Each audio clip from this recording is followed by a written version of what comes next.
Yeah, so the core meaning of respect, if you want to look at it from its foundational perspective, respect is recognition, recognition of the other person. You matter. That's what respect comes down to. Recognition. Restraint. I won't violate your dignity. And regard. I will treat you with care, or I will treat you with seriousness. Okay. And that seriousness isn't just like politeness, because politeness is considered surface area behavior. Respect is deeper.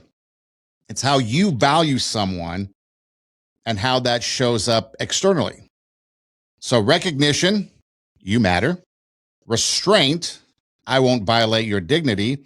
And regard, I will treat you with care or seriousness. So that's the core meaning of respect.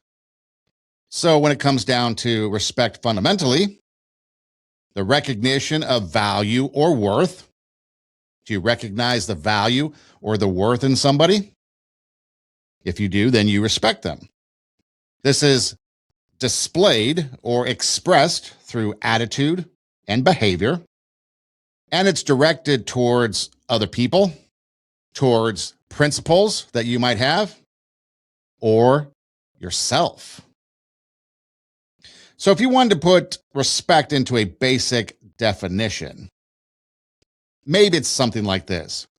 Respect is a feeling or understanding that someone or something is important and deserves appropriate treatment.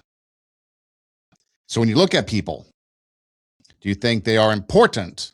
Now, important can be many different things, right? You might think of somebody as maybe a CEO of a company. They might be important from their position perspective.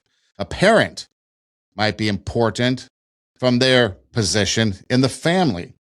Your values might be important because it's what you believe. You might have yourself and considering yourself important, which you probably should. And so you're going to treat all those different people appropriately. But just what about people in general? You're out at the mall, you're walking down the street, you're doing something. Maybe you don't know those people, strangers, but are people important to you? Or do you dismiss them because you don't know who they are? And that's a question that you would have to answer for yourself. But that's just the surface of it all. Okay. So we're recognizing the value or the worth in people. We're expressing it through attitude and behavior, and it's directed towards ourselves, towards other people, or thoughts, values, principles that we believe in. Now, psychology always comes into play a lot of times with some of this stuff, especially when it comes to self-respect, right? Why don't we respect ourselves? But when you look at it from a psychological perspective, you can combine an internal mindset, that's what you're thinking, with an external behavior.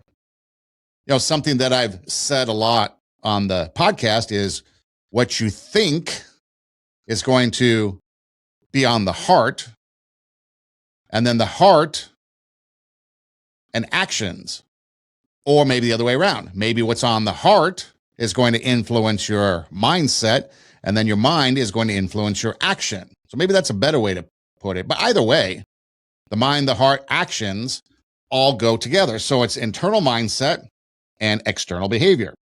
So respect is recognizing that dignity or the recognition of dignity, acknowledging that somebody's rights, autonomy, and inherent worth are there.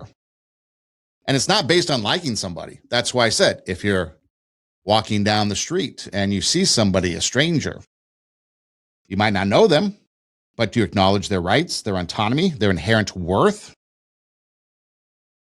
And then if you do know somebody, maybe it's a coworker, maybe it is somebody in your social circle, and maybe you don't quite like them.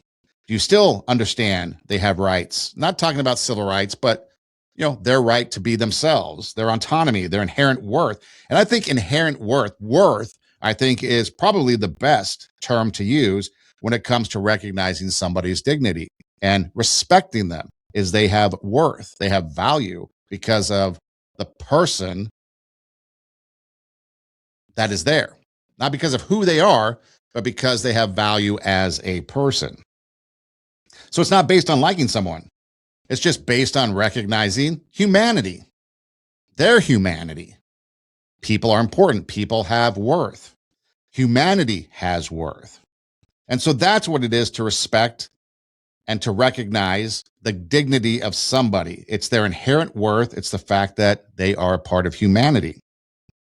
So there are two core types of respect. And psychologists love to dig deep into these type of things. And they divide this particular concept of respect into, I guess, two basic areas. And maybe they're not basic after all. But recognition, respect, where everyone deserves. It's simply because they're human, the humanity perspective. And it's linked to their dignity and their basic rights. Okay, we kind of went over that. But that's a core type of respect, according to psychologists. An appraisal respect is earned through the ability, character, and achievement. So there's the recognition aspect of it. And then there's the, what people would say, the earned part of it. Respect is earned. Well, the appraisal respect, that would be the earned part of it through the ability, the character, or the achievement that they might do. You respect someone for their ability to play sports, their ability to problem solve, their ability to lead a business or corporation. Maybe the character they display, they show towards you and other people. Character in times of trouble. Character when no one else is around. Trust. That type of thing. And then, of course, you might show them some respect because of what they've achieved, awards they might have received. So recognition is just everyone deserves it because they're human. And that's because we have dignity and basic rights. So that's a respect that's kind of just there. And then you have the earned respect because of ability, character, or achievement. So this is why you can respect somebody without admiring them, and you can admire somebody without fully respecting them, which is something that people have a hard time doing.